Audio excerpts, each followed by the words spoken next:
함께 묵상기도 하심으로 주연절 후 둘째 주일 예배를 하나님 앞에 올려드리시겠습니다.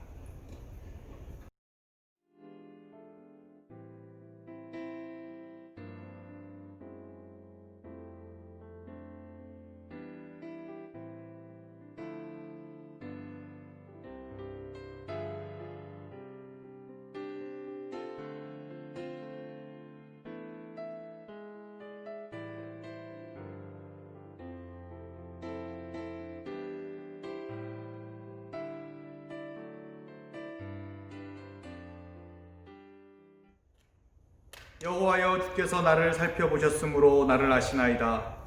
주께서 내가 앉고 일어섬을 아시고 멀리서도 나의 생각을 밝게 하시오며 나의 모든 길과 내가 눕는 것을 살펴보셨으므로 나의 모든 행위를 익히 아시오니 여호와여, 내 혀의 말을 알지 못하시는 것이 하나도 없으시니이다. 주께서 나의 앞뒤를 둘러싸시고 내게 안수하셨나이다. 이 지식이 내게 너무 기이하니 높아서 내가 능히 미치지 못하나이다. 주께서 내 내장을 지으시며 나의 모태에서 나를 만드셨나이다. 내가 주께 감사하옴은 나를 지으심이 심히 기묘하심이라. 주께서 하시는 일이 기이함을 내 영혼이 잘 아나이다. 내가 은밀한 데서 지음을 받고 땅의 깊은 곳에서 기이하게 지음을 받은 때에 나의 형체가 주의 앞에 숨겨지지 못하였나이다. 내 형질이 이루어지기 전에 주의 눈이 보셨으며 나를 위하여 정한 날이 하루도 되기 전에 주의 책에 다 기록이 되었나이다. 하나님이여, 주의 생각이 내게 어찌 그리 보배로우신지요. 그 수가 어찌 그리 많은지요. 내가 세려고 할지라도 그 수가 모래보다 많도소이다. 내가 깰 때에도 여전히 주와 함께 있나이다. 생명을 창조하시며 생명 가운데 역사하시며 생명들을 위해 일하시는 우리 주 하나님께 이 시간 찬양과 경배를 올려드립니다. 만물을 새롭게 하신 하나님의 능력과 말씀이 이 시간 이 예배를 통해 나타나게 하시고 보질고 힘든 인생의 여정을 걸어가는 하나님의 백성 가운데 이 시간 위로와 회복의 말씀을 전하여 주시옵소서. 우리 주 하나님께서 말씀하실 때 우리가 듣겠나이다. 우리 주 하나님께서 말씀하실 때 우리가 살겠나이다. 우리 주 하나님께서 말씀하실 때 우리가 그 성호를 찬양하겠나이다. 이 시간 생명의 말씀을 통해 우리 인생들을 지으시고 돌보시는 성삼위 하나님을 높여드리오니 오직 하나님만이 영광받아 주시옵소서. 감사드리오며 우리 주 예수 그리스도의 이름으로 기도합니다. 아멘. 다 함께 사도신경으로 신앙 고백하시겠습니다. 사도신경은 세 번역이니 화면을 참조하시기 바랍니다. 나는 전능하신 아버지 하나님, 천지의 창조주를 믿습니다. 나는 그의 유일하신 아들 우리 주 예수 그리스도를 믿습니다. 그는 성령으로 잉태되어 동정녀 마리아에게서 나시고 본디오 빌라도에게 고난을 받아 십자가에 못 박혀 죽으시고 장사된 지 사흘 만에 죽은 자 가운데서 다시 살아나셨으며 하늘에 오르시어 전능하신 아버지 하나님 우편에 앉아 계시다가 거기로부터 살아있는 자와 죽은 자를 심판하러 오십니다. 나는 성령을 믿으며 거룩한 공교회와 성도의 교제와 죄를 용서받는 것과 몸의 부활과 영생을 믿습니다. 아멘.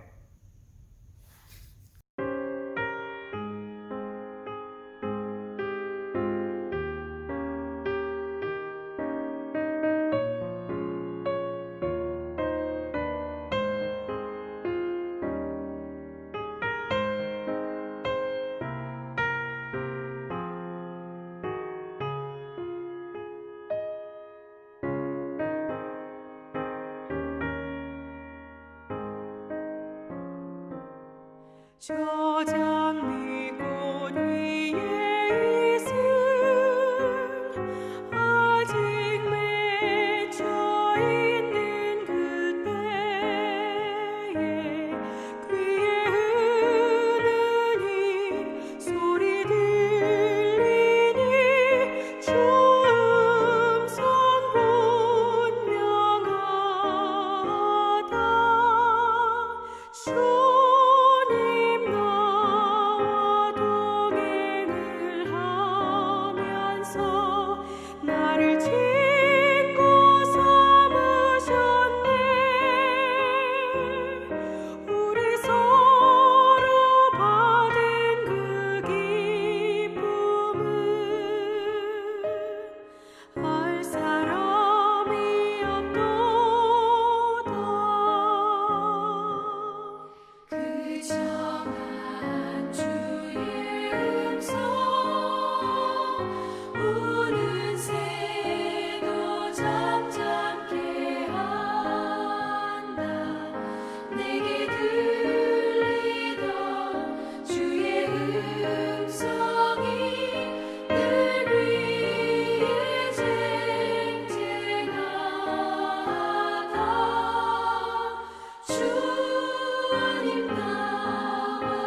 교동문 122번 함께 교독하시겠습니다. 내가 전심으로 주께 감사하며 신들 앞에서 주께 찬송하리이다. 내가 주의 성전을 향하여 예배하며 주의 인자하심과 성실하심으로 말미암아 주의 이름을 감사하오리니 이는 주께서 주의 말씀을 주의 모든 이름보다 높게 하셨습니다. 여호와여, 세상의 모든 왕들이 주께 감사할 것은 그들이 주의 입의 말씀을 들음이오며 그들이 여호와의 도를 노래할 것은 여호와의 영광이 크심이니이다.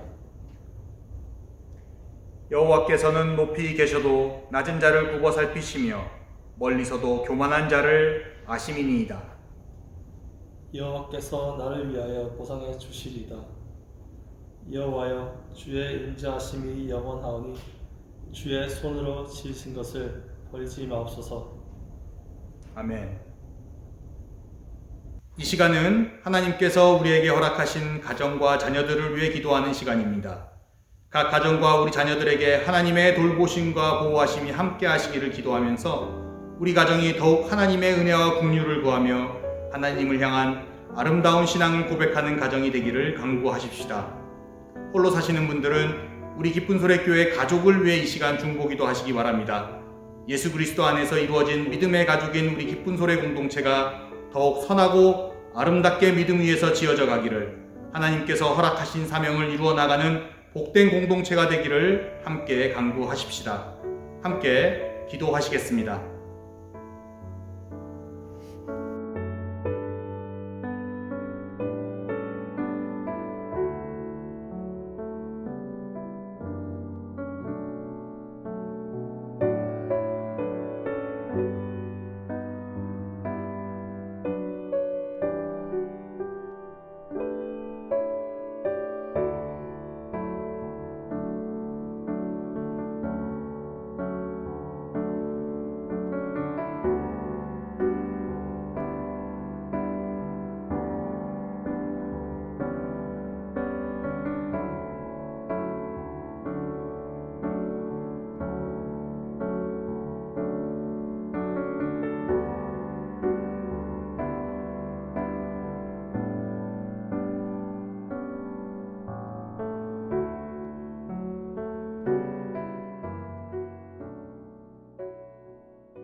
천지의 만물을 주관하시고 섭리하시는 전능하시고 영원하신 하나님 아버지, 오늘도 거룩한 주일을 맞이하여 아버지 하나님 앞에 예배드리게 하여 주심을 감사드립니다.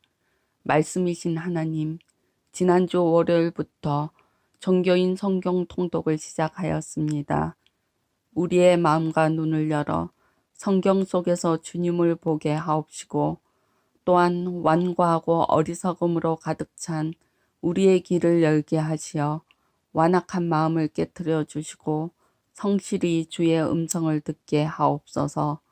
전지전능하신 하나님, 코로나19 확산으로 혼란과 불안 속에 있는 저희와 함께 하여 주시고, 어려움 속에서도 늘 하나님과 함께 하는 믿음을 잃지 않고 기도하도록 지켜주시옵소서.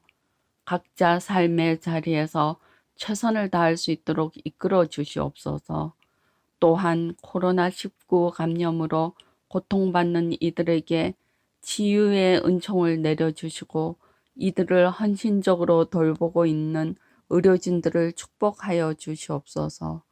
거룩하신 하나님 아버지, 특별히 하나님의 말씀을 전하는 주의 종 고봉찬 목사님을 붙들어 주시어 능력 있는 말씀이 선포될 때 성도들에게 회개의 역사, 구원의 역사, 생활의 변화가 일어나게 하시옵소서.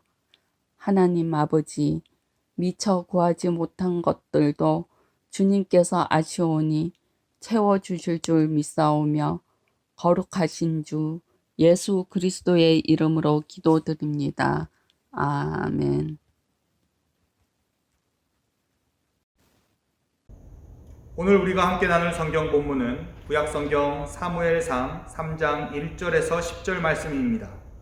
성경을 읽으시되 본문을 통해 우리에게 말씀하시는 하나님의 마음과 뜻을 깊이 깨달을 수 있기를 바랍니다. 제가 봉독해 드리겠습니다. 아이 사무엘이 엘리 앞에서 여호와를 섬길 때에는 여호와의 말씀이 희귀하여 이상이 흔히 보이지 않았더라. 엘리의 눈이 점점 어두워가서 잘 보지 못하는 그때에 그가 자기 처소에 누웠고, 하나님의 등불은 아직 꺼지지 아니하였으며 사무엘은 하나님의 궤에 있는 여호와의 전 앞에 누웠더니 여호와께서 사무엘을 부르시는지라 그가 대답하되 내가 여기 있나이다 하고 엘리에게로 달려가서 이르되 당신이 나를 부르셨기로 내가 여기 있나이다 하니 그가 이르되 나는 부르지 아니하였으니 다시 누우라 하는지라. 그가 가서 누웠더니 여호와께서 다시 사무엘을 부르시는지라. 사무엘이 일어나 엘리에게로 가서 이르되 당신이 나를 부르셨기로 내가 여기 있나이다 하니 그가 대답하되 내 아들아 내가 부르지 아니하였으니 다시 누우라 하니라. 사무엘이 아직 여호와를 알지 못하고 여호와의 말씀도 아직 그에게 나타나지 아니한 때라. 여호와께서 세 번째 사무엘을 부르시는지라. 그가 일어나 엘리에게로 가서 이르되 당신이 나를 부르셨기로 내가 여기 있나이다 하니 엘리가 여호와께서 이 아이를 부르신 줄을 깨닫고 엘리가 사무엘에게 이르되 가서 누웠다가 그가 너를 부르시거든 내가 말하기를 여호와여 말씀하옵소서 주의 종이 듣겠나이다 하라 하니 이에 사무엘이 가서 자기 처소에 누우니라. 여호와께서 임하여 서서 전과 같이 사무엘아 사무엘아 부르시는지라. 사무엘이 이르되 말씀하옵소서 주의 종이 듣겠나이다 하니. 주님 우리의 마음을 여시어 말씀을 깨닫게 하옵소서. 1월 셋째 주일 온라인 예배를 통해 하나님을 찬송하며 예배드리는 우리 모든 기쁜 소리 교우분들의 가정과 삶 가운데 우리 하나님의 평강과 은혜가 가득하기를 기도드립니다. 우리는 요즘 말씀의 홍수 시대를 살고 있다고 해도 과언이 아닐 것입니다. 무슨 말씀이냐면 요즘 초고속 인터넷 속도와 다양한 모바일 매체들이 제공되면서 다양한 설교 말씀들을 들을 수 있는 기회가 이전 직접 교회에서 듣던 그리고 라디오, TV로 설교를 듣던 시절에 비해 비교할 수 없을 정도로 많아졌습니다. 근래 코비드 사태로 인해 우리 교회도 온라인을 통해 주일 예배를 드리고 있습니다. 우리 교회 예배 영상을 다 보고 나면 곧바로 다른 교회 예배 영상이 자동으로 플레이되는 경험을 여러분들은 종종 해보셨을 것입니다. 미랄교회, 영락교회, 큰빛교회 등 토론토에서 알만한 교회 주일 예배 영상이 우리 교회 예배 영상 옆으로 나열되어 있는 목록을 많이 봤을 것입니다. 이처럼 라디오, TV뿐만이 아니라 유튜브만 클릭해도 수백, 수천 개의 예배 설교 영상이 올라와 있음을 쉽게 발견할 수 있습니다.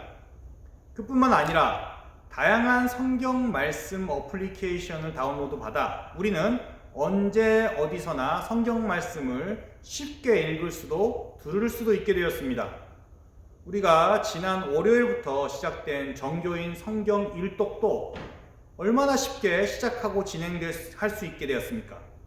예전에는 꼭 성경책을 가지고 있어야 성경 일독이 가능했지만 이제는 무거운 성경책을 가지고 굳이 들고 다니지 않더라도 차에서, 버스에서, 전철에서 장소에 구애 없이 어디서든 성경 앱을 다운로드 받아 읽을 수 있게 되었습니다. 하물며 읽어주는 성경 앱을 가지고 있는 분들은 샤워할 때도 틀어놓고 성경 말씀을 들을 수 있게 되었습니다. 이제는 성경 말씀을 안 읽으면 안 읽는 것이지 못 읽는 상황은 없게 된 것이죠. 뜨끔하실 분들 계실 것입니다.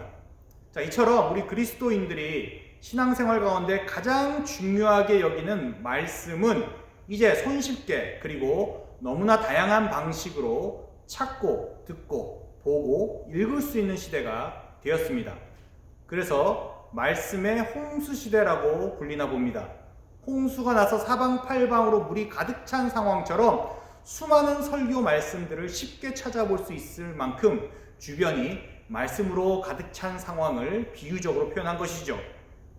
자, 그런데 여러분 그거 아시는지요?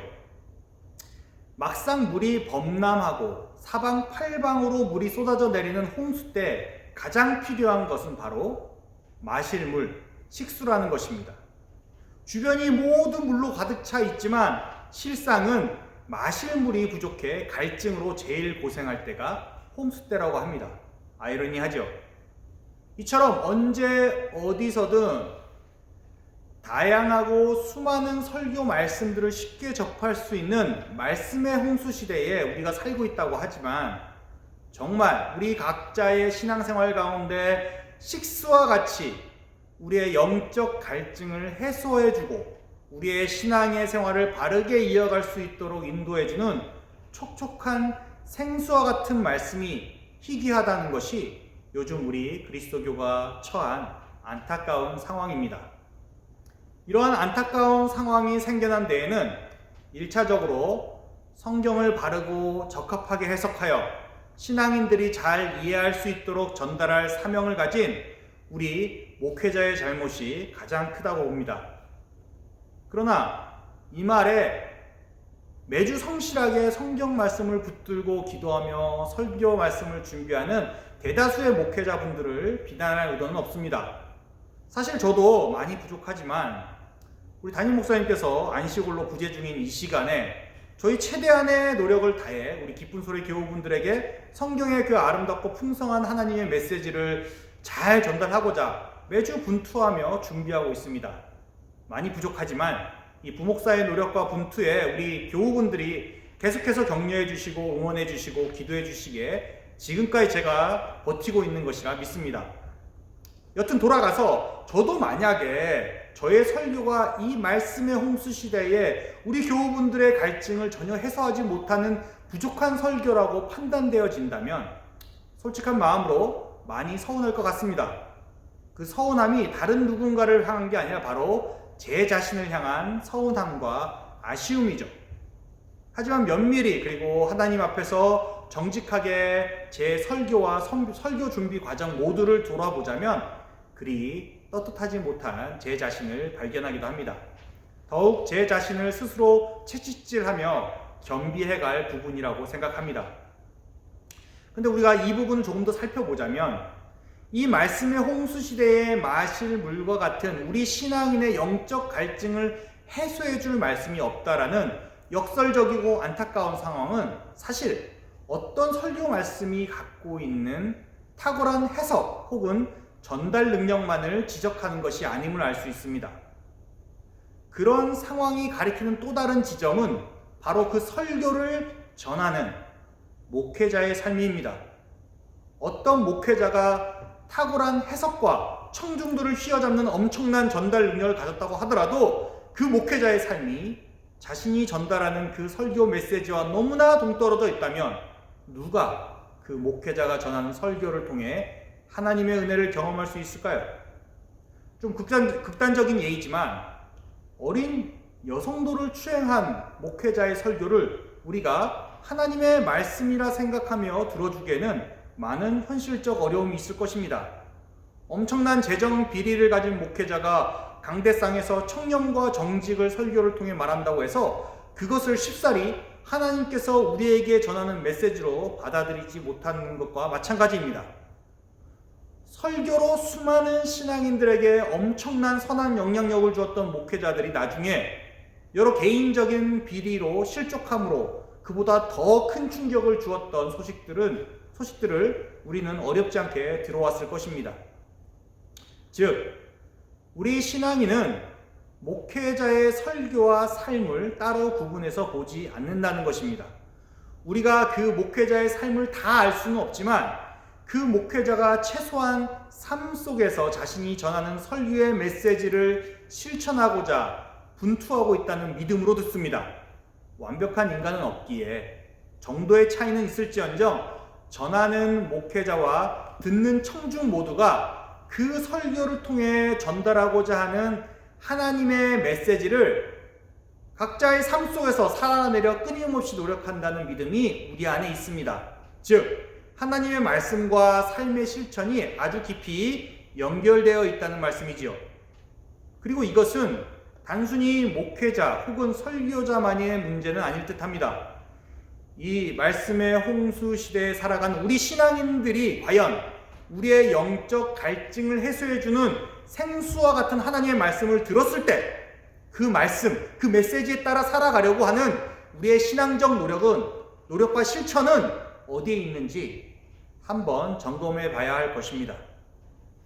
말씀의 홍수 시대에 우리의 영혼을 자극하고 도전할 우리의 영적 갈증을 해소해 줄 마실 물과 같은 말씀이 희귀하다는 이 아이러니한 상황은 이 땅에 살아가는 우리 그리스도인 모두가 깊이 생각해 볼 문제입니다. 진정 마실 물이 없어 이 홍수 시대에 깊은 갈증을 느끼기도 하겠지만 마실 물이 있더라도 어떻게 마셔야 될지를 몰라 마시지 못하기도 하고 나중에 혼자 마시려고 꽁꽁 숨겨두다 계속해서 갈증으로 고생하는지도 모르겠습니다. 말씀의 홍수 시대에 귀한 하나님의 말씀이라는 생수를 만났을 때 우리는 삶의 실천이란 빨대를 통해 기쁨과 감사함 가운데 들이켜야만 우리의 영적 갈증이 진정 해소되는 경험을 할 수 있을 거라 믿습니다. 하나님의 말씀이라는 생수는 누가 대신 마셔주는 것이 아닙니다. 바로 듣는 우리 각자가 우리의 삶 속에서 전심을 다해 살아낼 때 그 하나님의 말씀은 진정 생명수의 역할을 해줄 거라 또한 믿습니다. 이것은 오늘 본문인 사무엘상 3장 말씀이 우리에게 전달하려는 하나님의 메시지라 생각합니다. 오늘 본문의 앞장인 사무엘상 1장에서 2장을 보면 자녀가 없어 극심한 고통 속에 살아가던 한나라는 여자가 나옵니다. 그녀는 간절하게 하나님께 기도했고 그녀의 기도를 들은 하나님께서 한나에게 사무엘이란 귀한 아들로 응답해 주십니다. 그런 한나는 그리도 어렵게 얻은 귀한 아들 사무엘을 하나님께 서원하여 드립니다. 일평생을 하나님의 전에서 여호와 하나님을 위해 일할 일꾼으로 드렸던 것이죠. 사무엘이 태어나 자라던 시대에 이스라엘의 제사장 가문은 엘리 제사장 가문입니다. 당시 엘리 제사장의 두 아들 홈니와 비느하스의 비리로 인해 이스라엘 백성의 원성이 자자했습니다. 그들은 백성이 하나님께 드린 제물과 예물을 빼앗고 유용했습니다.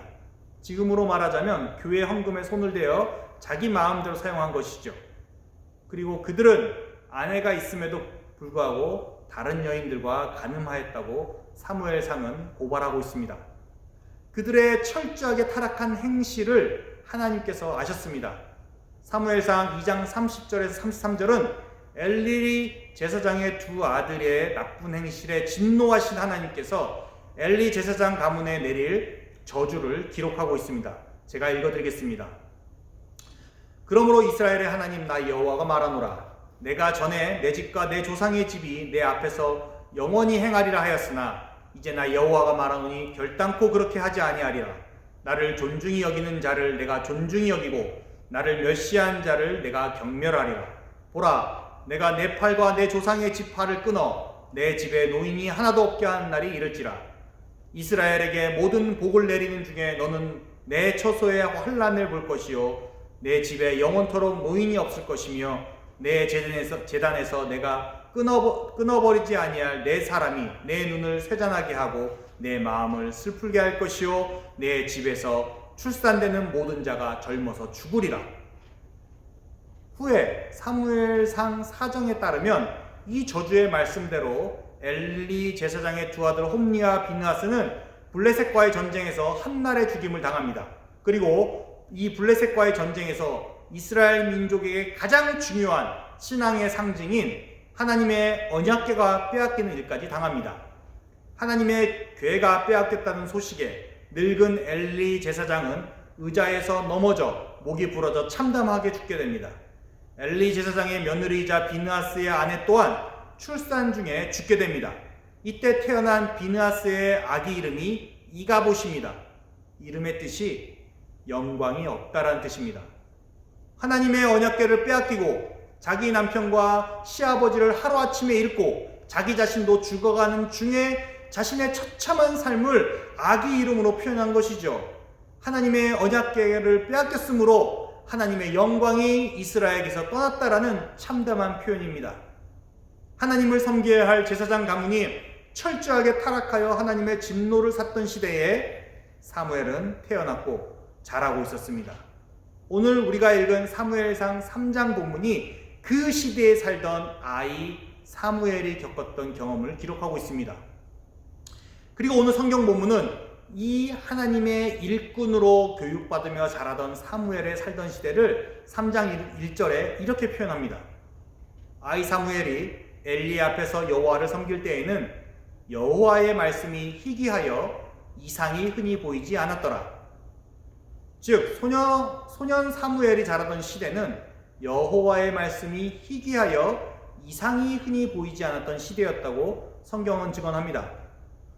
말씀과 이상은 하나님께서 선지자들을 통해 백성들에게 자신의 뜻을 전달하시는 가장 기본적인 매체였습니다.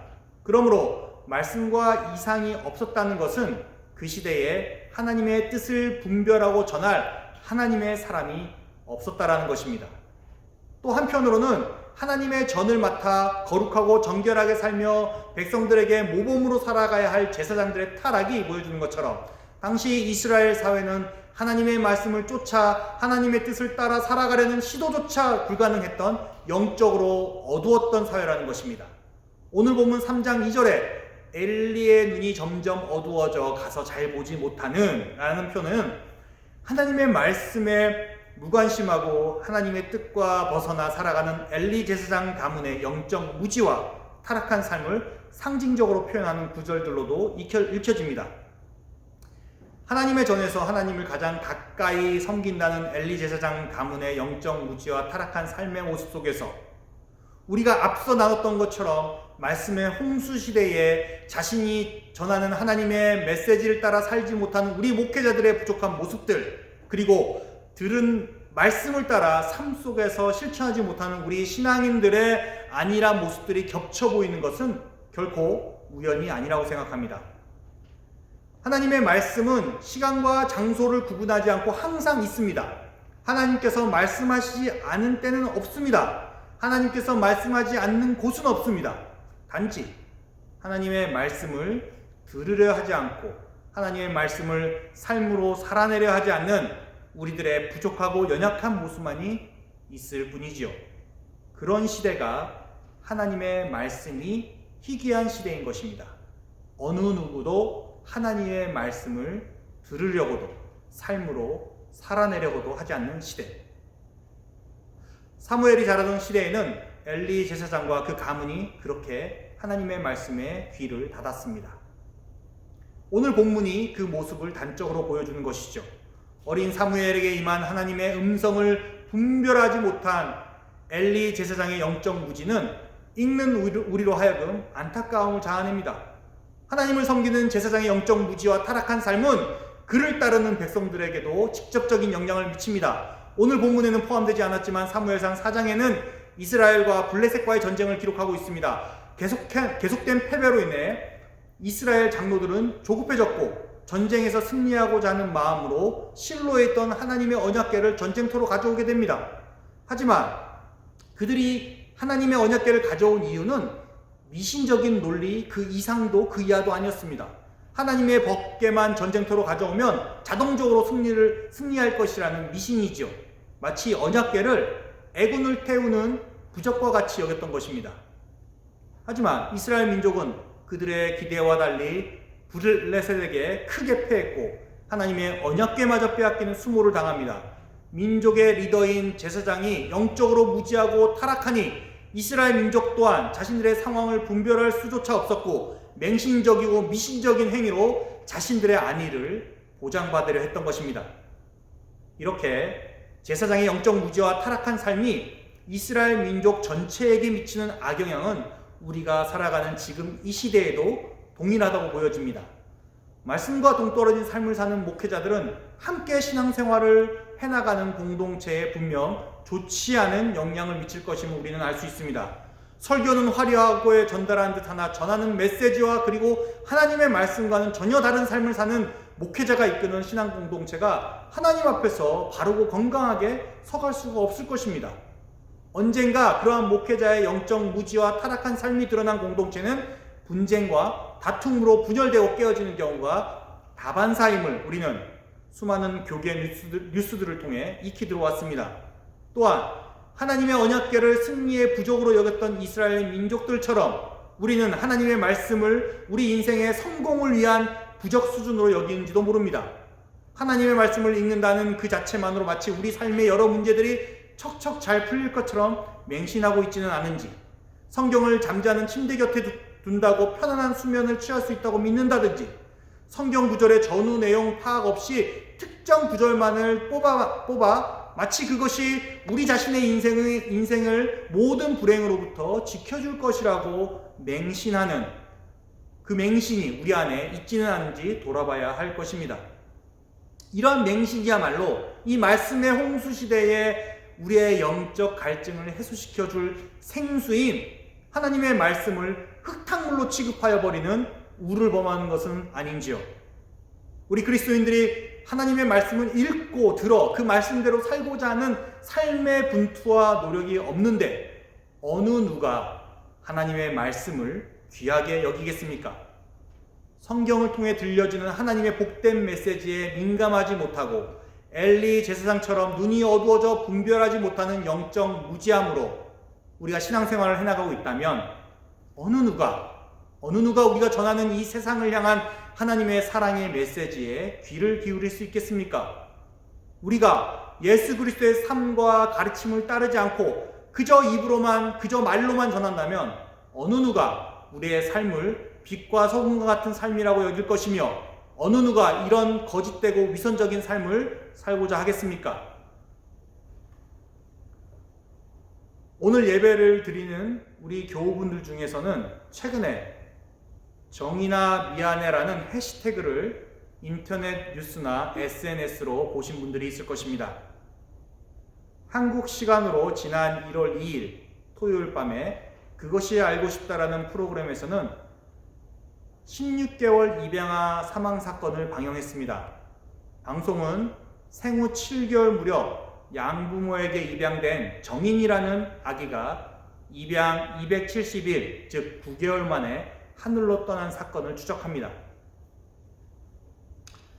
생후 16개월이라는 짧은 인생이었습니다. 그 추적을 통해 드러난 사실은 실로 참담하고 처참했습니다.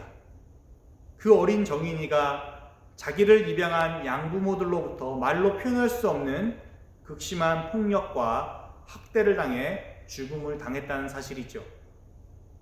이 어린 정인이의 아동학대 사건을 통해 한국 사회의 입양 절차와 관리 문제, 아동학대를 처리하는 수사기관과 아동보호 전문기관의 안일한 대응의 문제가 지금까지 우리 한국 사회를 들끓게 하고 있습니다.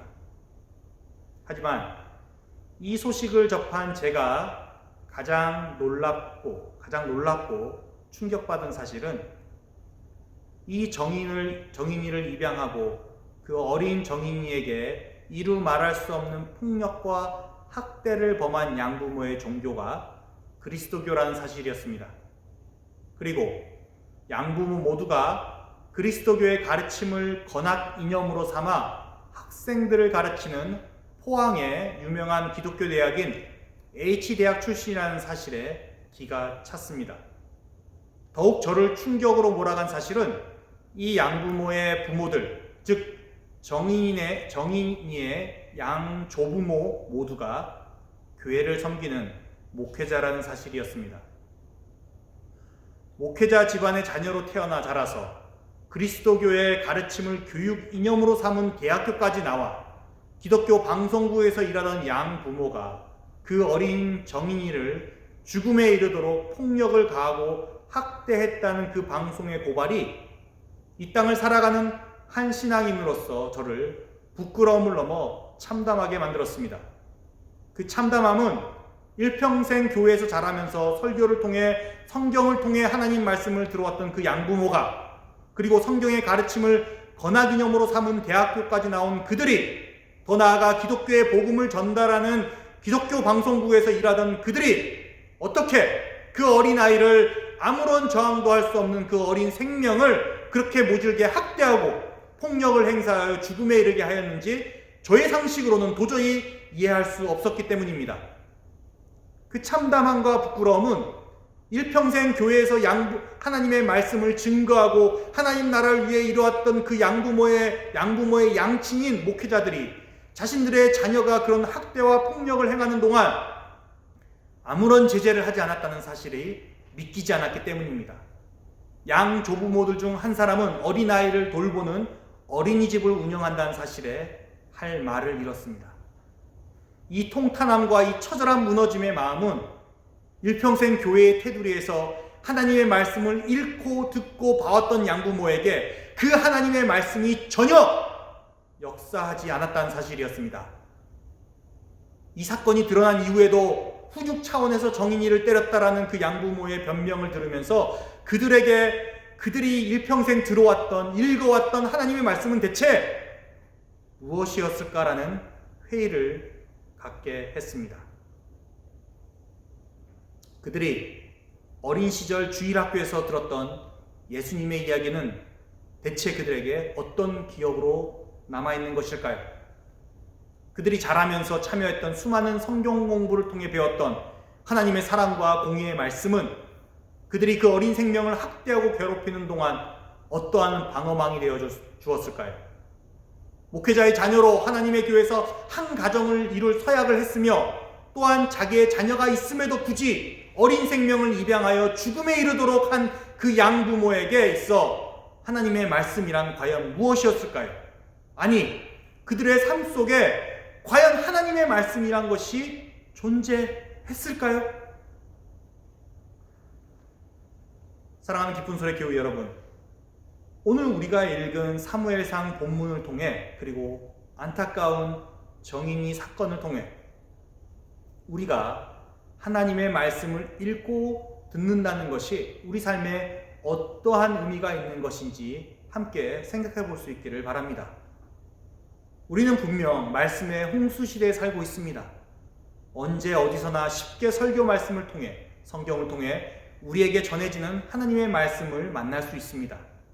하지만 우리는 동시에 하나님 말씀이 희귀한 시대를 살고 있습니다.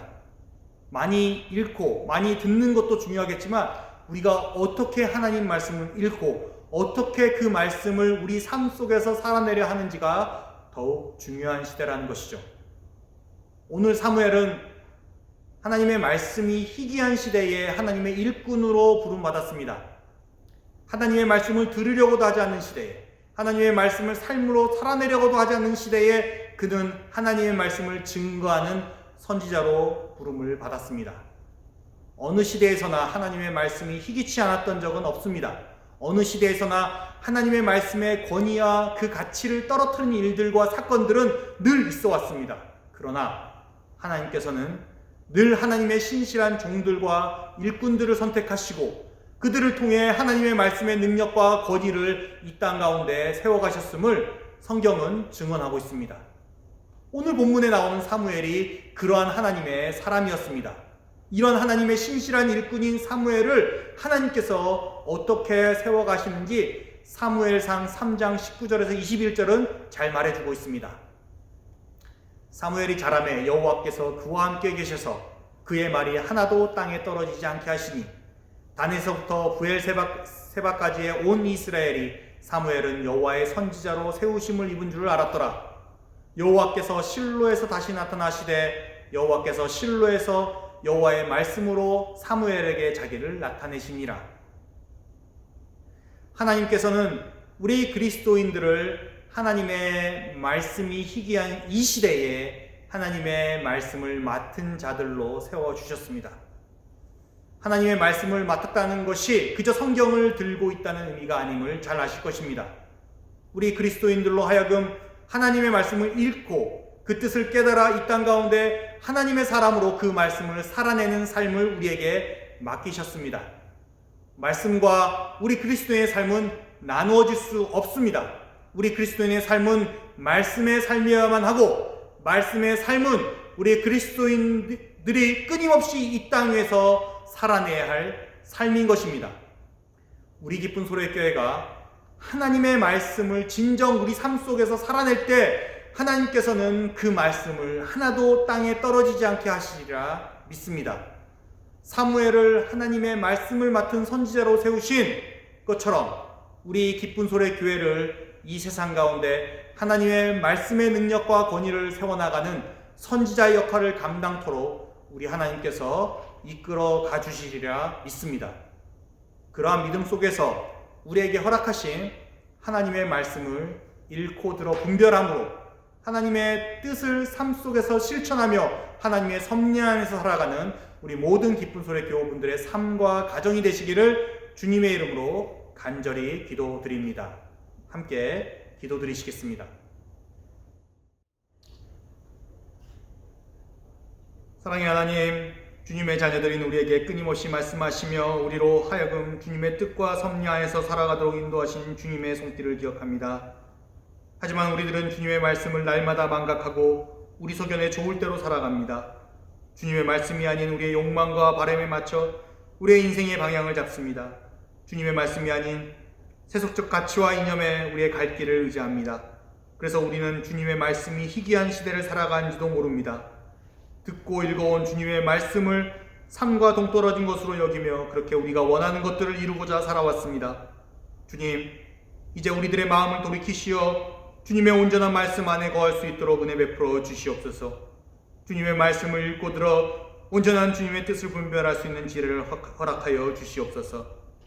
그리하여 주님의 뜻에 순종하며 이 세상을 회복하며 살리시는 주님의 생명의 말씀을 우리 삶 가운데 살아내는 주님의 자녀들 되게 하시옵소서. 이 말씀이 희귀한 시대에 사무엘처럼 주님의 말씀을 맡은 저희들이 되길 원합니다. 이 세상 가운데 주님의 말씀을 삶으로 증거하며 선포하는 신실한 주님의 일꾼이 되기를 원합니다. 주님의 말씀 안에서 저희의 부족한 삶을 돌아보게 하시고 어디서부터 저희가 실족하였는지 깨닫게 하시며 주님의 능력과 힘을 의지하여 이제 주님의 말씀 안에서 새롭게 지어져가는 하나님의 신실한 믿음의 공동체의 기쁜 소리가 되게 하여 주시옵소서. 주님의 자비와 은혜에 감사하며 오늘 이 예배를 위해 우리 삶의 소유 일부를 정성스레 준비하여 올려드립니다. 우리에게 허락하신 많은 것들로 날마다 주님께 감사함으로 나아가게 하시고 더 가졌다고 자고하지 않으며 덜 가졌다고 원망하지 않는 주님의 거룩한 백성들 다 되게 하여 주시옵소서. 우리가 이 예물이 쓰이는 곳에 주님의 사랑과 공의의 말씀이 선포되게 하시고 그 말씀을 통해 잃어버린 영혼들이 주께 돌아오며 상처받은 영혼들이 회복을 얻고 지친 영혼들이 주님 안에서 쉼을 얻을 수 있도록 주님 사용하여 주시옵소서. 말씀 안에서 만물을 새롭게 하시는 우리 구주 예수 그리스도의 이름으로 기도드립니다. 아멘.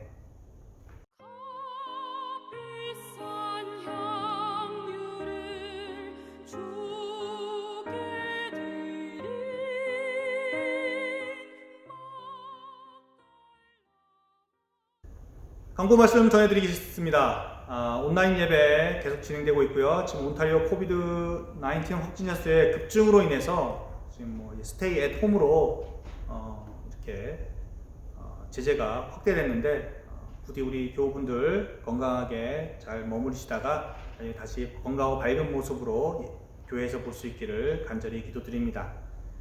우리 정교인 성경 일독이 지난 월요일부터 시작되고 있습니다. 주보에 보시면 다음 주에 읽어야 될, 하루하루 읽어야 될 내용을 올려드렸으니까요. 참고하시고 읽어주시고, 지금 청소년부, 청년부, 그리고 장년부까지 모두가 지금 아주 많이 참여하고 있습니다. 특히 어린 청소년부, 그리고 부족하면 제 둘째 아들까지는 참여하고 있습니다. 그래서 여러분들도 참여하고 계신 분들 더욱 힘써서 참여해 주시고, 혹시 지금이라도 안 늦었으니까 미리 이제 다음 주 월요일부터 창세기 40장 시작이거든요.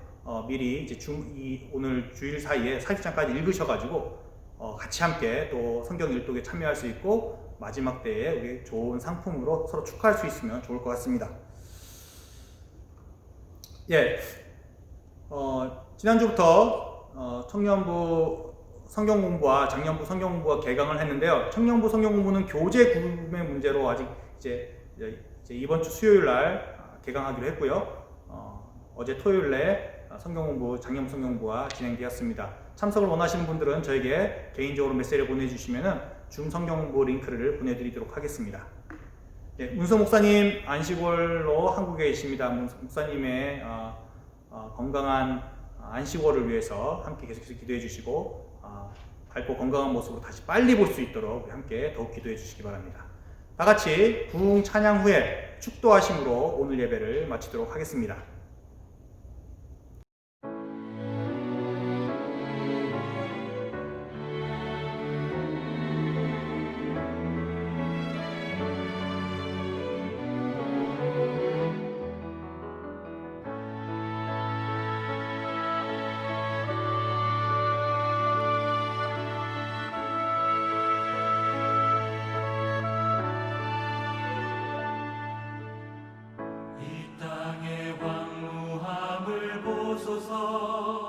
하늘의 하나님 긍휼을 베푸시는 주여 우리의 죄악 용서하소서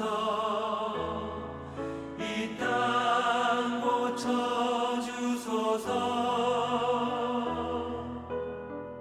이제 우리 모두 하나 되어 이 땅에 무너진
이제는 우리 주 예수 그리스도의 은혜와 하나님의 사랑과 성령님의 교통하심이 이제 하나님의 말씀을 온전히 받아 이 말씀이 희귀한 시대에 하나님의 말씀을 삶으로 실천하며 증거하는 하나님의 신실한 백성으로 살아가기를 다짐하는 우리 모든 기쁜 소리교회 교우분들의 가정과 삶 가운데 그리고 그 귀한 결단 가운데 지금부터 영원토록 함께하기를 간절히 축원하옵나이다.